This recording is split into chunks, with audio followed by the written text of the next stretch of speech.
Design and art, it's everything for me. I've built my whole life on it. It's something that has always been in me and will always will be in me. And I can't sit still without creating.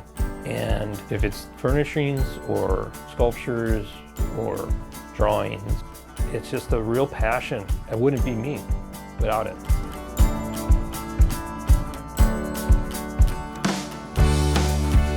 Starting off being a very creative kid, my parents were huge in supporting that. And I wanted to be an architect at first, Of course, as you start doing some things and you learn the complexities of them, they just don't fit you anymore. And so I went down the art route and went into art school. And it really started my career in developing into visualizations and stuff like that, and working on the corporate side of things. When you're doing all that corporate work and you're sort of just, working for something else, you start to have a desire to be creative for yourself again. And I started doing sculpture. Started working with glass and wood, and it really was the start of the furniture really, because the sculptures had a wood element that got my hands onto that material, and starting to create with that, I think started that process. When you appreciate design and you see it in the world and you see such beautiful things created, and you're like, I got some good ideas.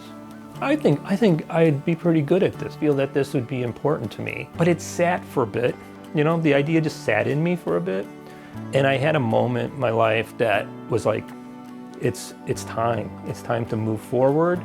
And I was just getting things off the ground, and my dad passed away.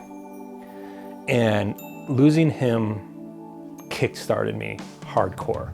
I'm like, this can't just be going at the pace it's going. He would want me to push it.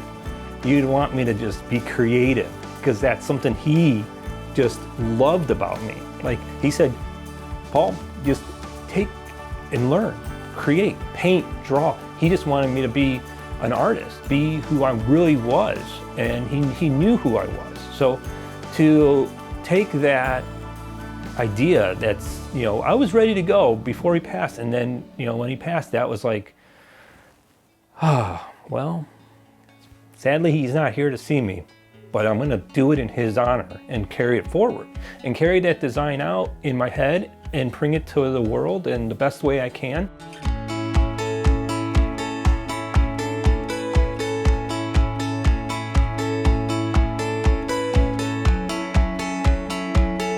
I see the idea, I see what I want in my head, but then when I start the first concept and make a drawing, it's a silhouette nearly. It's like a gesture.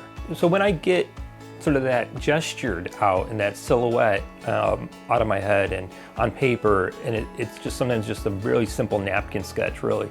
A sketch at a certain scale doesn't always resonate through to the project. And figuring out scale is one of the next processes then, and that's when I go to computer a lot. I go to a 3D program, I start putting those pieces together to scale.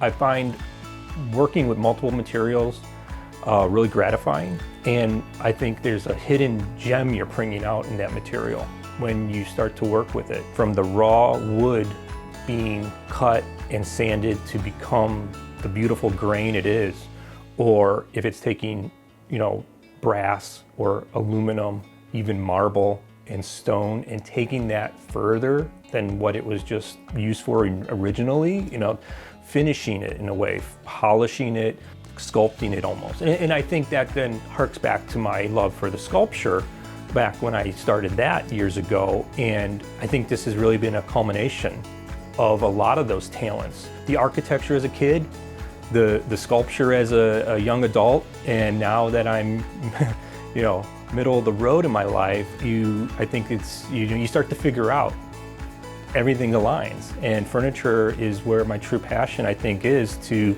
carry on. I started, Yahtzmen Furnishings, that idea in mind, to build beautiful handmade furniture with uniqueness in mind, and something that people can cherish, Even if it's a small thing, you can pass that down to your kids and your grandkids. That's something that can live on as a legacy.